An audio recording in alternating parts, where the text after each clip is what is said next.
সকালবেলা হলে একটা বাচ্চাকে পেট ভরে খাইয়ে দাইয়ে স্কুলে পাঠানোটা একটা মায়ের যে কি পরম শান্তি সে মায়েরাই আমরা জানি। তারপর খাওয়াতে গেলে তো আর কম যুদ্ধটি করতে হয় না তাদের সাথে। হাঁকার হাঁকার হাঁকার হাঁকার, গরম গরম গরম। এত সকালে উঠে ভাত খাওয়াটা একটু কষ্টই, কিন্তু না খাওয়ালেও যে আবার হয় না। আচ্ছা আচ্ছা আচ্ছা, 1 2 3 4 5।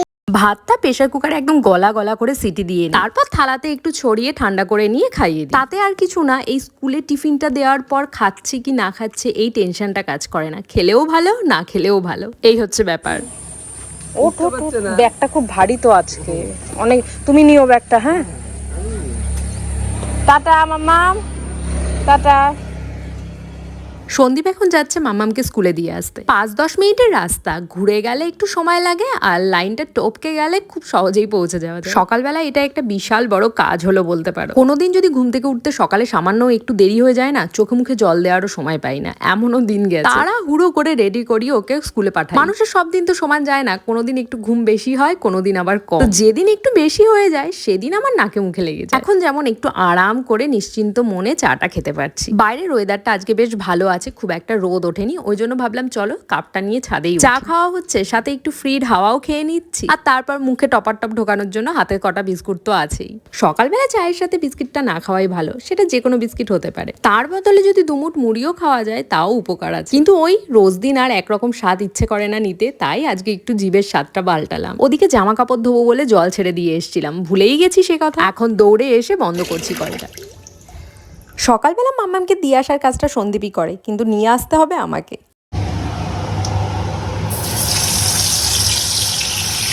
তাই এখন ঝটপট করে সকাল আর দুপুরের রান্না বান্নাটা সেরে ফেলবো। গরম তেলে আগে পার্শে মাছটা ভালো করে ভেজে নিলাম।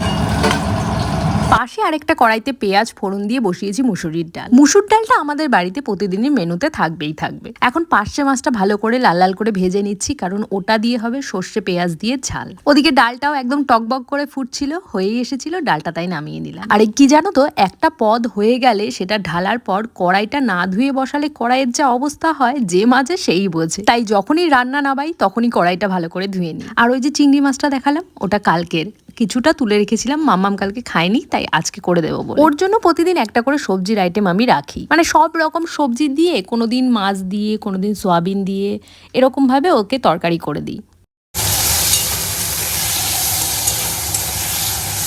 বলেছিলাম পার্শে মাছটা সর্ষে দিয়ে ঝাল করব, কিন্তু এর মধ্যে আবার নতুন কিছু অ্যাড হলো, ঝিঙে। মা বললো চল ঝিঙে দিয়ে, সর্ষে দিয়ে, পেঁয়াজ দিয়ে আজকে পার্শে মাছটা কর, দেখি কেমন হয়। আর একটা কি জানো তো, কটা দিন ধরেই আমাদের বাড়িতে বাঁধাকপিটা আমি ঠিক করে রান্না করতেই পারছি না, কেন কি জানি, সেই স্বাদটাই আনতে পারছি না বাঁধাকপির। দুদিন রান্না করেছি কিন্তু খুব একটা ভালো খেতে হয়নি, তাই মাকে আজকে বললাম বাঁধাকপিটা আজকে তুমিই রান্না করো। তাই মা ওদিকে বাঁধাকপিটা রান্না করছে, আর আমি এদিকে মাম্মামের সমস্ত যে সবজিগুলো ওকে খাওয়াই দুপুরে, সেই সবজিগুলো কেটে নিচ্ছিলাম। ওই দেখো মা ওদিকে বাঁধাকপি রান্না করছে। দেখবে এক একদিন না চাইতেও রান্নাটা খুব ভালো হয়ে যায়, কিন্তু মাঝে মধ্যে এমন হয় সব ঠিকঠাক থাকলেও রান্নাটা ভালো হয় না। আর দেখবে রান্না করার পর যদি নিজের মনের মতো না হয়, তাহলে মনটাও কেমন যেন একটু খুঁতখুত করে। তাই মাকেই বললাম আজকে বাঁধাকপিটা রান্না করতে। ওদিকে বাঁধাকপি রান্না হয়েও এসেছে প্রায়, আর আমি এদিকে শশা পেঁয়াজগুলো কেটে নিচ্ছি, সকালে স্যালাড হিসাবে আর কি সন্দীপ খেয়ে যাবে। কিছু শশা দেখলে আমি গোল গোল করে কাটলাম, আবার কিছু শশা লম্বা লম্বা করে কাটলাম। গোল গোল করে যে শশাগুলো কাটলাম ওগুলো হচ্ছে স্যালাডের জন্য। ওদিকে ড্রাম ভর্তি করে তো জল রেখে এসেছি,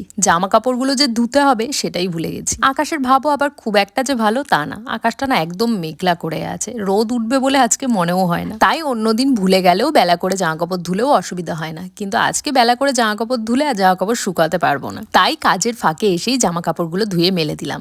দেখোই না আকাশের অবস্থা একদম কালো করে আছে, যদিও এখনো বৃষ্টিটা ঠিক নামতে পারিনি, তবে বলা যায় না, যা ভাব করে আছে যখন তখন নেমে যাবে।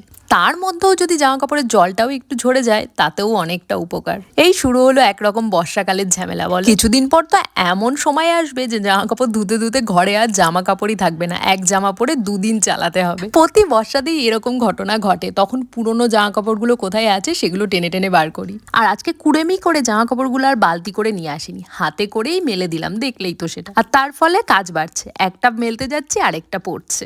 আর এদিকে আমার কাণ্ড দেখো, ক্যামেরা অন করে কোথায় রেখেছি সেটাই আমি ভুলে গেছি, দিশে হারা হয়ে ফোন খুঁজছি। এই হলো আমার অবস্থা। দেখি দেখি দেখাও, যখন কোনো স্পেশাল কিছু হয় তখন রান্না করতে আসো, ডাল ভাতটা তো রান্না করো না গো কখনো। হ্যাঁ ওটা তো একদিন করলে বাঁচি।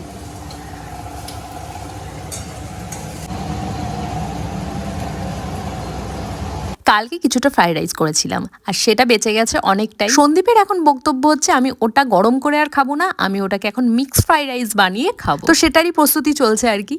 ডিম আর পেঁয়াজ ভাজা দিয়ে আবার করা হচ্ছে। চিকেনটা থাকলে আরো ভালো হতো, তবে কি বলতো গন্ধটা যা বেরিয়েছে তাতে মনে হচ্ছে কালকের থেকেও আজকেরটা বেশি ভালো হবে খেতে। তবে সন্দীপ রান্না খুব একটা করে না, যেটা আবার করে সেটা একদম হাত চেটে খাওয়ার মতন। ভালো রান্না করলে তার প্রশংসা তো করতেই হবে, আর রান্না বান্না করার পর রান্নাঘরের অবস্থা যা ছিল সেটা দেখার মতন না। এদিকে মাম্মামকে স্কুল থেকে আনতে যাব, টাইম হয়ে গেছে। এদিকে ঘড়িতে 11:20 বাজে, 11:40 ওদের ছুটি। স্নানটা সেরে ফেললাম, কারণ আসার পর না ওকে নিয়ে তখন এতই ব্যস্ত হয়ে যায় যে আমার স্নান করতে অনেক লেট হয়ে যায়।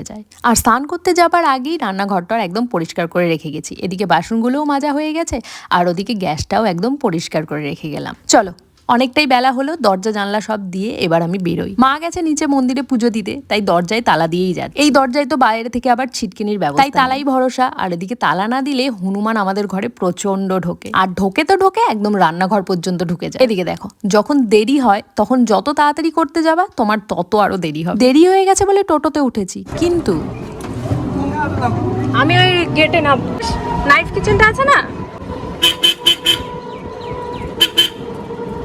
টোটোটা অনেকক্ষণ একজনের জন্য দাঁড়িয়েছিল। কেউ একটা গেছিল আসবে বলে, কিন্তু সে আর আসেনি। পরে আমাকে নিয়েই টোটোটা ছাড়। দেরি তো একটু হয়েই গেছিল, তবে একদম টাইটাই ঢুকে গেছিলাম মাম্মামের স্কুলে। এখন স্কুল থেকে এনে সমস্ত ড্রেস চেঞ্জ করে মাথার চুলের ফিতেগুলো আগে খুলে দিচ্ছি। সেই সকাল 7টার থেকে বেলা 12টা পর্যন্ত চুলগুলো বাঁধাই। ও এখন একটু রিল্যাক্স করুক, একটু পরে ওকে স্নান দান করিয়ে দেবো। স্কুলে পাঠানোর আগে মাম্মামের পেছনে 1 ঘন্টা যায় আমার, কিন্তু স্কুল থেকে বাড়ি ফেরার পর সেটা ডবল হয়ে যায়। স্কুল থেকে বাড়ি আনার পর 1 ঘন্টায় আর কিছু হয় না। স্নান, খাওয়ানো, ঘুম পাড়া, কম করে হলেও 2-2.5 ঘন্টা লাগে। আজকের মতন তাই টাটা, দেখা হবে আবারও নতুন একটা ভ্লগের সাথে।